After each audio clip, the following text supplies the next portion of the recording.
Thank you for joining the Friend's Eye View. We're doing spoilers now, going through movies and TV shows, and giving our feedback and honest opinion, and obviously dissecting them down. We're doing Ricky Stanicky. Ricky Stanicky, yes. I kind of went into this not really knowing what to expect. Okay. Just because for me, comedies, I like comedy movies. I don't write comedy stuff. Okay. But for me, I have a unique sense of humor. Okay. So a lot of times with comedy movies, what people consider funny, yes, aren't particularly funny for me. I like the dark humors. I like a lot of the stuff that Seth MacFarlane does. I find it funny. Yep. Because they're blatantly in your face. Like you almost have to laugh because just the absurdity. Yes. So I didn't know what to expect going into this thing. Okay. Did you at least, look at the reviews before you watched the movies just to see, or you didn't? You just started watching it just like that? No, especially since we're doing our podcast the way we're doing. I'm not even looking at reviews. I don't want your opinion. Very nice. Okay, great. I want to just kind of go into it blind. At most, I may read what it says it's about, Gotcha. Okay, gotcha. Okay, fair enough. I came across it because I was watching TV, and I think one of the news channels said that it was surprisingly good.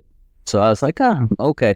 And I'm not a big John Cena fan when it comes to acting, because I really didn't like him on the Fast and Furious movies, but it could have been the script and not him as an actor. Yeah. But I actually enjoyed this one. So I gave it the benefit of the doubt, and I watched it, and I enjoyed it. How would you rate it? I would have to say this one, because it made me laugh pretty often. I'd give it an 8. I would pay money to see it. It came on one of the streaming channels that I watched, or that I paid for anyway, so I saw it. But I would pay to see that in the theater if I had to do it. So I'd give it a solid 8. Nice. Like I said, I thought it was really good. And one of the things, and we're going to talk about it more, is I think it was written well. Okay. It had good plot points. It followed the mechanics of a good film. Sure. Like I said, for me, it wasn't like I'm rolling. There were definitely parts that made me laugh, like when the duck grabbed the dog and brought it into the pond and then kicked Zac Efron in the face. I thought that was pretty hilarious. There were actually several parts in there. I thought the more funnier parts came in Act 2 and Act 3. Yeah, I think Act 1 for me was, and to be fair, I can understand, because Act 1, you're really trying to give quite a bit of information. Okay. To kind of set up your story. Yeah. And so for me, Act 1 was a little slow. Okay. When it came to the comedy of this. Gotcha. I thought it became a little bit funnier as the more absurd things came about, Gotcha. Okay. So yeah. I liked his impersonations, of other characters or other movie actors like Owen Wilson. So I thought he did a solid job on that. So, but then I also like the fact that he took all the 80s and 90s songs and converted them into those jerk off songs, for lack of a better phrase. Yes. Like it was funny. I sat there and I I'll never ever listen to those songs the same way again. Exactly. Yeah, I'm gonna go with about a 7 on that one. Okay. Like I said, on my scale, because I was telling you about it beforehand, because I remember on one of our first podcasts. Yep. Since the rebranding, You asked me if I was kind of being a dick about reviews. So I wanted to go ahead and break it down for anybody who's listening. Okay. 1 to 4 means it's a dog shit movie. Okay. It's complete absolute dog shit. Okay. 5 to 6 means that it is a dog shit movie, but I would watch it if it were on. Okay. 7 and 8 means I would actually spend money for it. Gotcha. Okay. And meaning it's a good movie. And then 8 to 10, I kind of save for the ones that not only would I spend money on, but I would watch multiple times. And the higher up on that scale means I would actually search you out to watch you again, you know? Gotcha. Okay. So 9 and 10 really is kind of like the ones that if I'm like, look, I want to watch a movie, I'm going to go to Netflix or Amazon and physically search for that movie because I want to watch it again. It was that good. Gotcha. And so that kind of explains my scale when I go, I would say that this is about a 7 for me. Okay. I'd have to think about my scale a little bit more. No, Mine is not as elaborate as you are. no worries. I wanted it because, you know, since this is our new branding for Sure. I wanted people to understand why that I give the scale. Gotcha. So And that more so for me, I'm thinking you're gonna speak on the the technical side about the acts, since I'm still getting into, there has to be an act 1, 2, and 3. I'll let you speak to that. Me, I'm just gonna do like every normal person and say, this is why I liked it, this is why I didn't like it, and we'll go from there. no worries. No, we're easily going to be involved in this. Now you had an exciting opening on that one, in Act 1. Yes. The exciting opening was kind of interesting because it's something that I like. Is I like to introduce the protagonist and the antagonist during the inciting open. Gotcha. They did that, but they did it as a flashback, and the protagonists are obviously the 3 kids. You know. Yep. You're going to see it a lot in, I believe, Zac Efron character's point of view. Sure. But you're also introduced to the antagonist there as well, because the antagonist is Ricky Stanicky, Yep. a character that doesn't even exist. Yeah. But the concept for me is pretty well put together, because as a kid, wouldn't you want that friend that always wants to take the blame, or always you can blame for getting you in trouble without that person actually getting in trouble because he doesn't exist? No, of course. Now, what I liked about it, and I can respect about it, is there's so many ways you can go with it. You can go with the protagonist and the antagonist being completely different people. Okay. You go with the antagonist, protagonist being the same person. Yeah. This is the first time that I've actually seen where you made up the antagonist. The antagonist doesn't even exist. Yeah, exactly. You're making them up, Yeah. So I think the idea that they went that route, I think is kind of a unique concept. It kind of hooks you in because it's a comedy, so things are a little bit different. I mean, the setup is always going to be the same regardless of the movie. Okay. But some of the stakes and different things are going to be different, because you're typically not going to have, like in stakes, you're probably not going to have life and death situations in a comedy. I think you should. I think that'd be an absolutely great comedy movie. Very dark humor. It'd have to be written by Ricky Gervais. But you know what I'm saying? It's not an easy thing, but with stakes, you want them to be high enough for us to give a shit. Okay, yeah. And I think what they did was really great. We'll go into more details. They set up the story. You get to kind of see what people's lives were like before all of this, Of course. Yeah. And then you had, I'm sorry. No, go ahead. They had the inciting incident, which was when they decided to go to Jersey instead of going to the baby shower. Exactly. Your own baby, your first baby.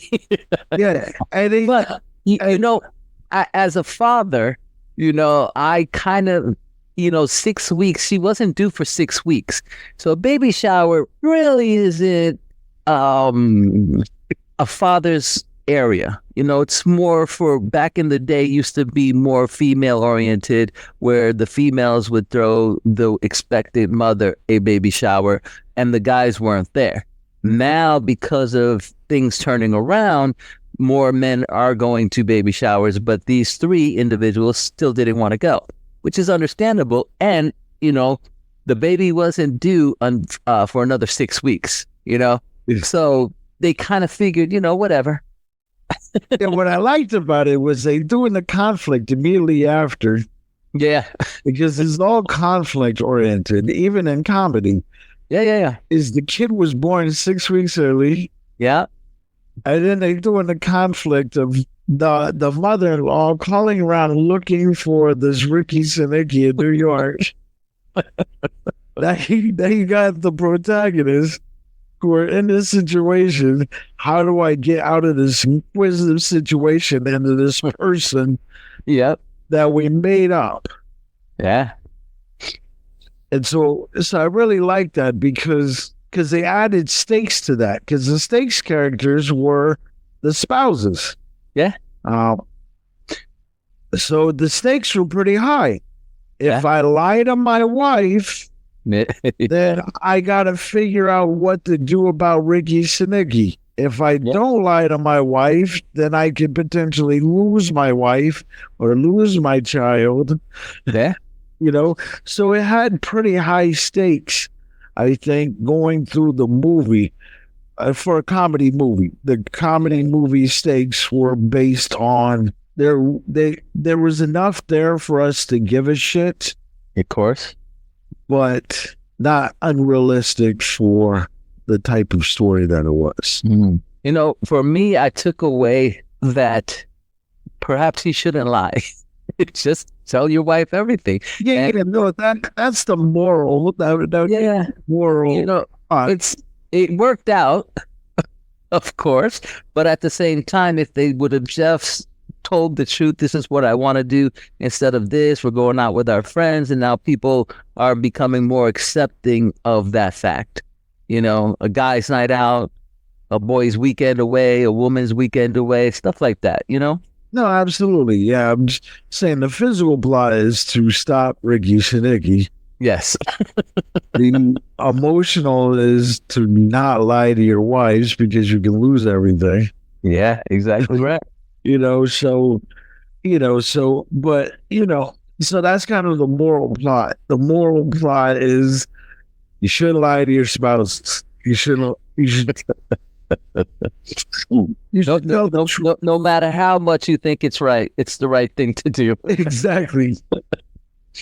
And then, we go in Act 2, where they're now going to have to let go of the world in which they knew.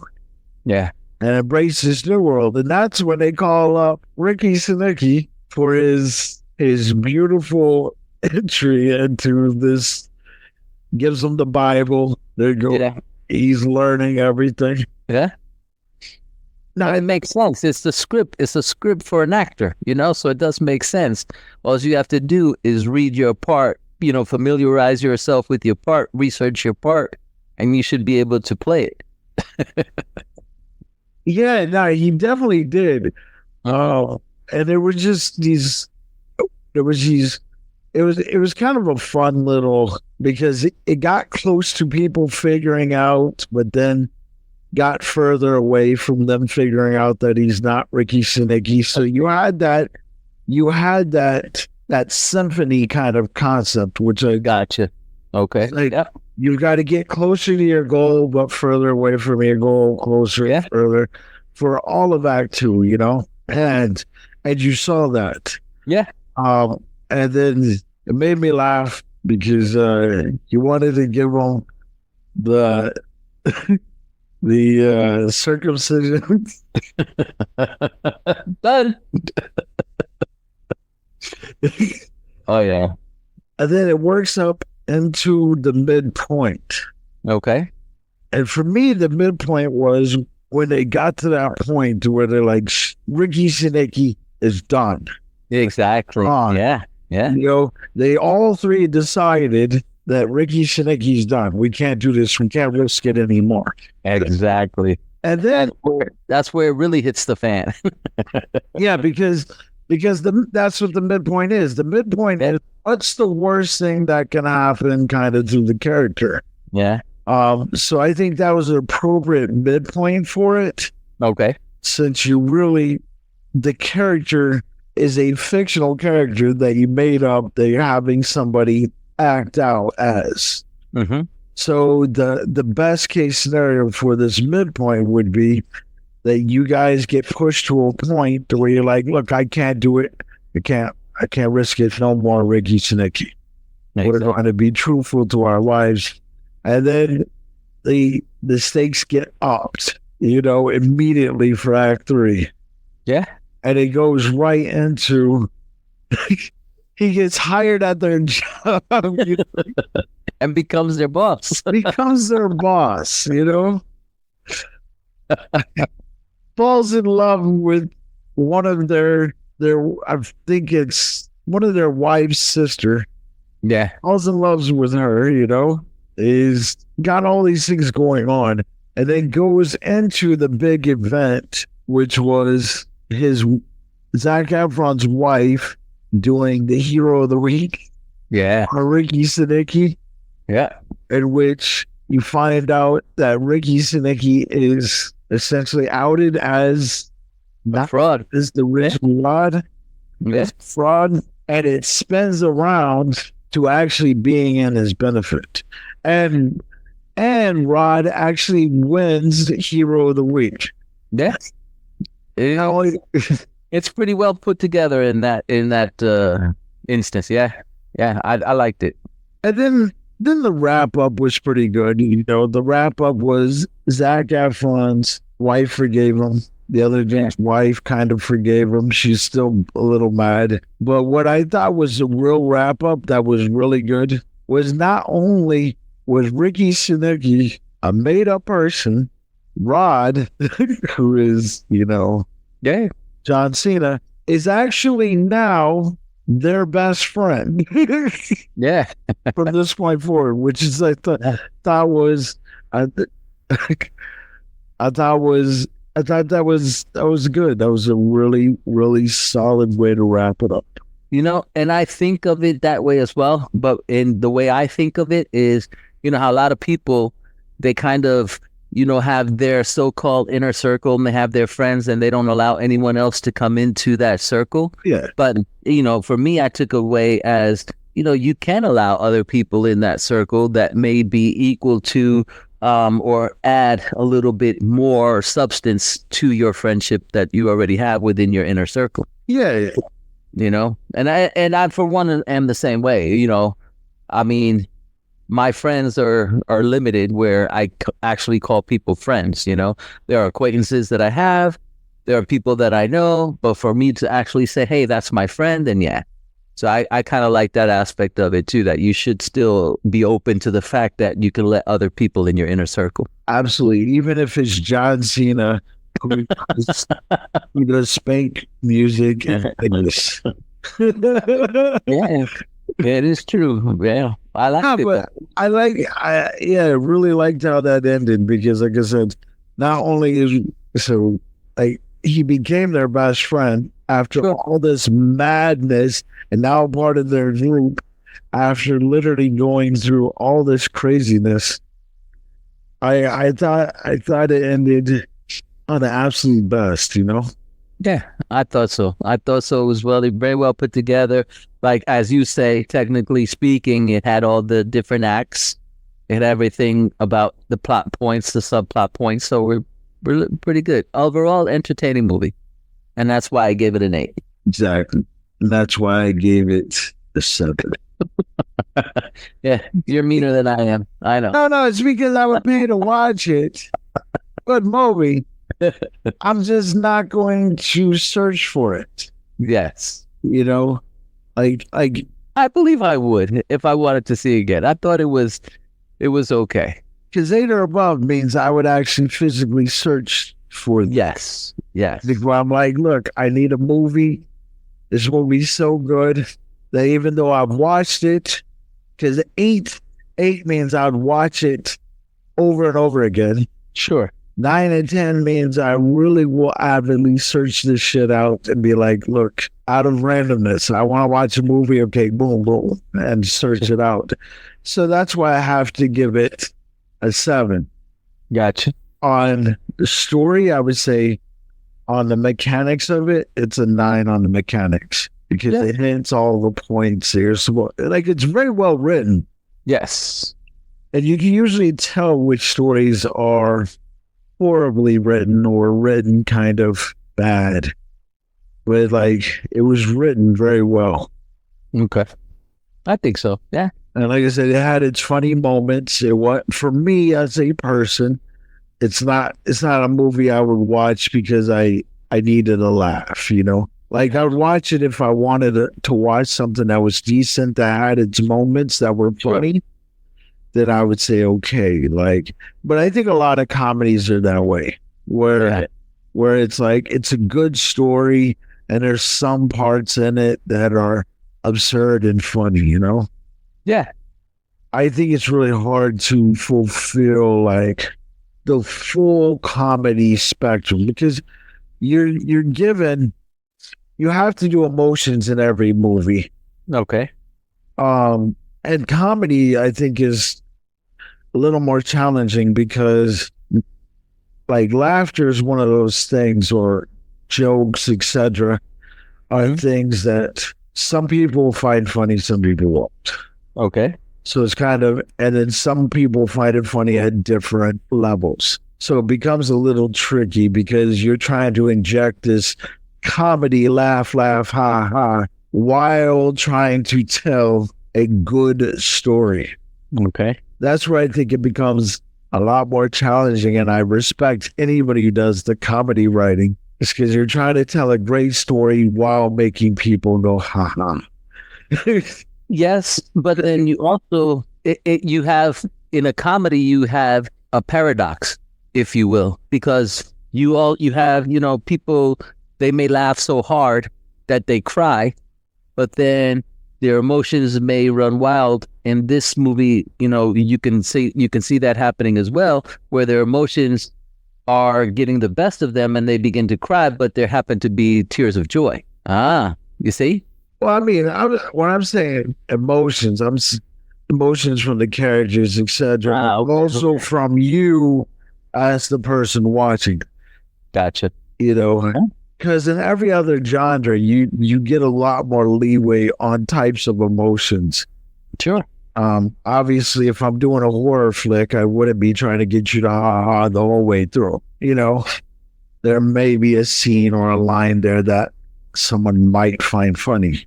Yeah. But that's not the predominant motion, and those are emotions easier to provoke. Where comedy, it's a harder emotion to promote because you gotta try to find something that is essentially absurd or funny or whatever.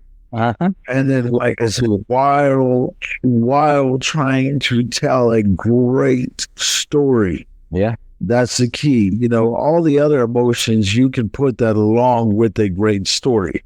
Gotcha. Because that's what makes that story great, or at least a part of it. So that's where I think it becomes and when I think of ha-ha funny and absurdity, I think of stuff like Ted. Okay, gotcha. Okay. where it's so absurd that you have to laugh because he just mentioned, like, for instance, like, you've seen Ted, right? Yeah, I did. He's like, what do you want to do? Let's go to the improv and recommend sad suggestions. It's absurd. And then they go there and the guy's like, give us a place. Nazi war camp. You know what I mean? It was a person. Yeah. Bill Cosby. You know, like Yeah. just Well, just it's like absurd. Like it's like it just catches you off guard. gotcha. Whereas I think with this, there's a lot more subtle humor. Yeah.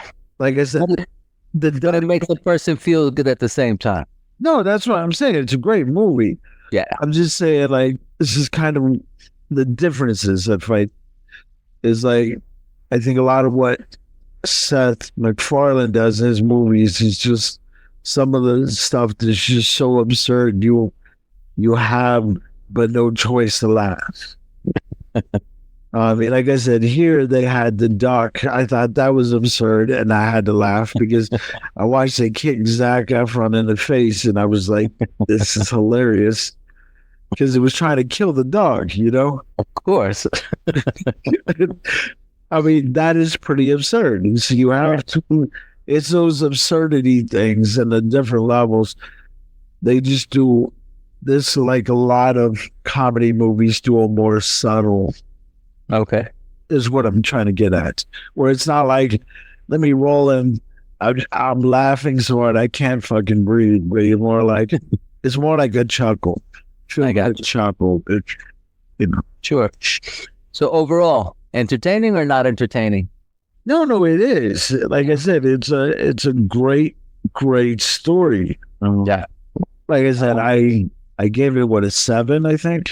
Yes, you did. That means I would pay money to watch it. Like it was a good movie. Gotcha. But is it good enough that I would avidly search for it? And that's the hard part because Or at least even recommend it? I would absolutely recommend it. Okay, but you wouldn't search it for yourself to watch it. Like to rewatch it again. You know, Gotcha. like if it's on, I will absolutely watch it. Okay. But it wouldn't come to your mind in order to say, hey, I'm looking for a comedy to watch this evening. Let me go ahead and put it on. I got you. Okay. Fair enough. Because I gave you an example of one of the movies. And over time, you'll have a better grasp of what I put in 8 to 10. Yep. And the movies I put in 8 to 10, these are movies that I have already or would absolutely rewatch multiple times. Gotcha. Or avidly search for them just because they were that good that I don't even care that I know what's happening. Okay. I'm still gonna watch it and enjoy it the exact same. And there's movies in that group that already exist. You know, obviously we're gonna do past and present. Yeah, of course. In the movies, so we'll have some reflection on what that is. Sounds good. And there's room for more in the future. It's just it takes a lot to get to that level. Once you're in that level, that is it. I gave you one, which we're going to go over, called Pan's Labyrinth. Okay. I have watched it 6 times in my life. Gotcha. 5 of those times I physically searched for it, and those were not consecutive times. Those were with years in between. Gotcha. And I haven't seen the movie, so Well, I just went to the internet and was like, look, I want to watch a movie. Okay, Pan's Labyrinth. Gotcha. Okay. Which we'll go over, not this next one, because this next one we're going over that vampire one. Yes. And then after that, we can do it or something you suggest. Okay. So that's where I'm at on it. Like I said, overall, great movie. Okay. I thank you for recommending it. Oh, my pleasure. I still stick with an 8. I didn't have a lot of expectations for it, and it did all my expectations. I got you. That'll work. So until next week, Yes, sir. because next week we are doing The Vampire Next Door. Yep. We will see. What? No, dude. You'll watch it. Like I said, I have to rewatch that crap again, but not because it's an 8 or 10, but just because I got to take some notes. All right. But yeah, we're doing that next week. All right. Are you ready for this? I am ready, sir. Okay, look. we're gonna watch potentially bad things, and I'm just gonna clarify it. It's not my fault. Okay. It's all good. I didn't go into this understanding that this is what this was going to be. That'll work. All right, buddy. Have a great week. Let's talk later. Dude. All right.